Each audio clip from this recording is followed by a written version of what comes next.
Betapa mulianya pada waktu itu diberikan kepada beliau. Anda ingat mantan ketua MK RI 9? Setiap dia lewat semua mobil menyingkir. Ya kan? Setiap dia lewat semua orang begini. Betapa mulianya beliau pada waktu itu. Tapi sayang, begitu dia kehilangan integriti, dia terima suap, semua kemuliaan itu lenyap, sirna, hilang tanpa bekas. Tidak ada lagi yang mau kenal dengan dia. Tidak ada lagi yang mau mengatakan saya sahabatnya dia. Tidak ada lagi yang mengatakan saya sangat sering berdiskusi dengan dia. Alma maternya mengatakan, oh itu sudah di luar kami. Betapa hancurnya keluarganya. Betapa rusaknya. Saya punya orang-orang baik. Yang hebat dia, saya tidak usah beritahukan. Sekarang istrinya jual gado-gado. Kasihan, Pak. Hancur itu semuanya. Jadi yang namanya integriti, yang namanya akidah, yang namanya keyakinan, yang namanya kepercayaan itu pegang teguh. Pegang teguh. Kemewahan seorang manusia ada di nama baiknya. Kemewahan seorang manusia. Nama baik itu akan hidup sepanjang tahun. Pernah ada seseorang datang kepada saya, Pak, itu tolong dong itu dirobah. Ini menyangkut, ini yang ingin datang ini adalah tokoh-tokoh ini semuanya. Saya katakan kepada beliau, Ibu, Bapak, yang paling mewah itu nama baik. Anda selama ini sudah sekian puluh tahun, namanya sangat baik. Apakah tidak mau? Kami, para anak cucu ini, yang kami banggakan kepada Ibu dan Bapak, bukan karena jabatan, bukan karena kekayaan Ibu dan Bapak, bukan karena harta peninggalan, tapi nama baik Ibu dan Bapak yang kami inikan. Saya punya sahabat, dulu saya pada waktu menjabat itu saya pernah mau disuap. Tapi selama 7 hari 7 malam saya tidak bisa tidur. Akhirnya oleh istri saya dikembalikan suapnya itu.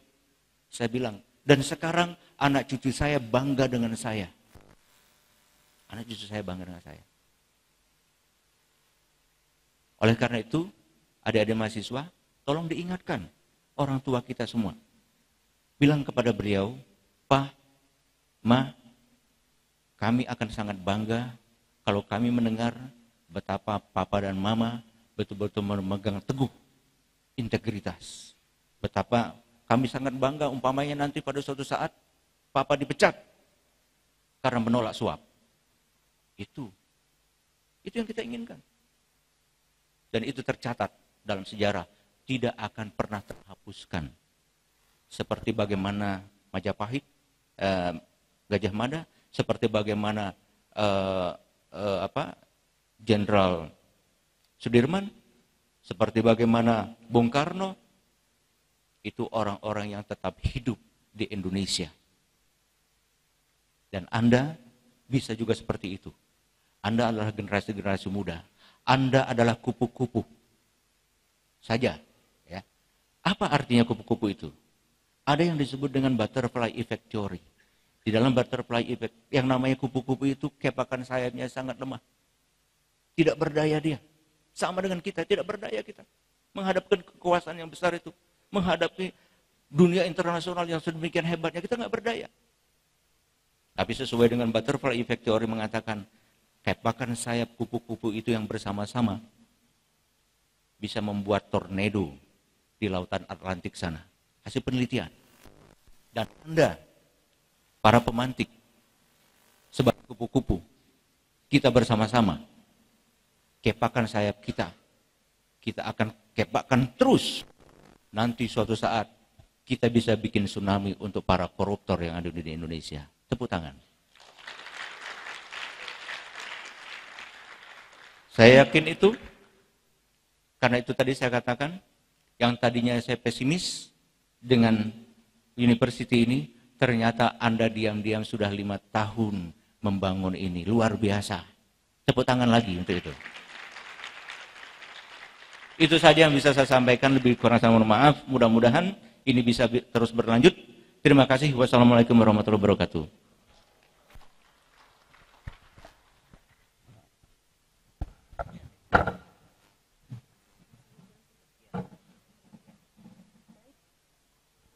Baik rekan-rekan para patriot anti korupsi, sekarang kami akan mengundang langsung 3 pertanyaan atau 3 komentar yang dapat disampaikan kepada Pak Haryono, dan mudah-mudahan kita akan mendapatkan diskusi yang sangat menarik. Silakan. Sebelumnya nanti disebutkan nama dan juga program studi atau asal fakultas.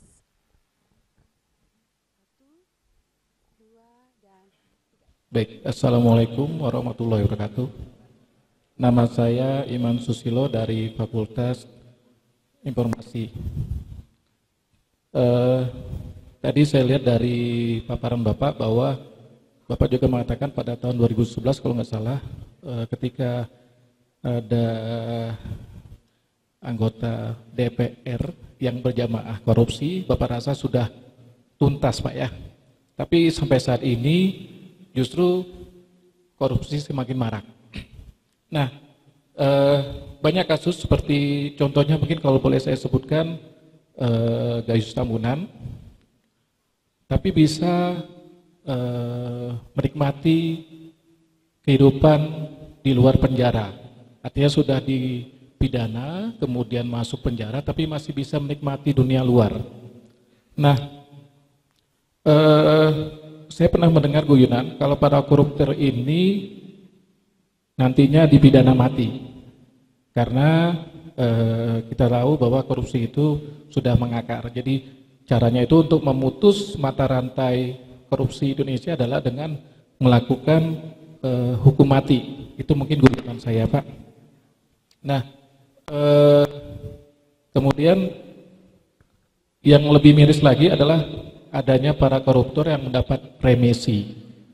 Nah itu mungkin sebagai pertimbangan dari mungkin Bapak, mohon penjelasan apakah nantinya tadi hukum mati dapat dijadikan undang-undang darurat seperti yang saat ini mungkin mulai diterapkan kepada para pelaku narkoba atau mungkin yang menyebarkan narkoba gitu Pak. Terima kasih.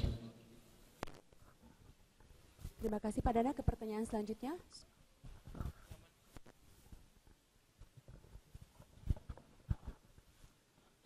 Bismillahirrahmanirrahim. Assalamualaikum warahmatullahi wabarakatuh. Perkenalkan, nama saya Sabirin Arga dari Fakultas Komunikasi Bisnis, jurusan Administrasi Bisnis angkatan 2012. Cukup menarik tema kita hari ini karena sebuah angka yang sudah menempel di pundak bangsa kita, yaitu angka bisa dikatakan 10 besar negara yang terkorupsi di Asia ini. Pertanyaan saya adalah terkait mengenai KPK. Apakah KPK ini sebuah lembaga independen ataupun sebuah tim yang memang berpihak memberantas korupsi? Karena realita yang saya lihat di media adalah begitu pintarnya, begitu cerdasnya media itu mengangkat sebuah isu korupsi. Dan begitu pintarnya juga semua media itu menenggelamkan sebuah isu korupsi. Sehingga saya melihat tidak ada kejelasan, tidak ada penyelesaian yang secara spesifik gitu. Tidak ada penyelesaian yang transparan yang dilakukan KPK. Seperti contohnya Hambalang, tidak ada kasus-kasus yang menurut saya belum selesai saat ini, seperti Senturi, seperti kasus-kasus lainnya, dan bahkan masih banyak kasus-kasus yang belum diselesaikan oleh KPK begitu. Apakah KPK ini hanyalah sebuah lembaga rekayasa yang hanya memberikan sebuah pencitraan kepada pemerintah? Oh inilah KPK yang akan memberantas sebuah korupsi, sedangkan kita melihat pejabat-pejabat kita masih melakukan korupsi begitu. Itu pertanyaan saya, mohon ditanggapi. Yang kedua, kenapa saat ini kita masih berberat hati untuk, tadi pertanyaan sama mungkin sama Bapak tadi, kenapa saat ini kita masih berberat hati untuk menerapkan hukuman mati kepada koruptor. Karena saya melihat seperti ini. Ketika kita memberikan sebuah penindakan kepada koruptor, apabila kita tidak memberikan hukuman yang berat kepada koruptor ini, berarti di sana sama saja kita memberikan peluang kepada para penjahat-penjahat untuk melakukan korupsi.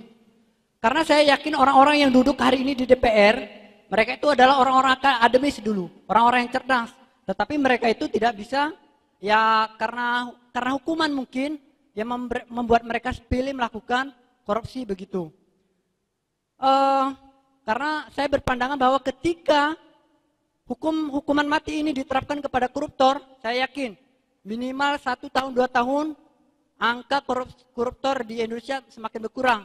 Karena saya percaya sekali kepada kata Nabi berabad-abad tahun yang lalu, ya katakan seperti ini, bahwa umatku suatu saat itu adalah akan tercipta sebuah penyakit yang namanya takut mati, cinta dunia. Nah, kalau misalkan kita terapkan hukuman mati kepada koruptor, saya yakin rasa takut untuk melakukan korupsi itu akan berkurang begitu. Nah, itu pertanyaan dari saya. Kurang lebih saya mohon maaf. Assalamualaikum warahmatullahi wabarakatuh.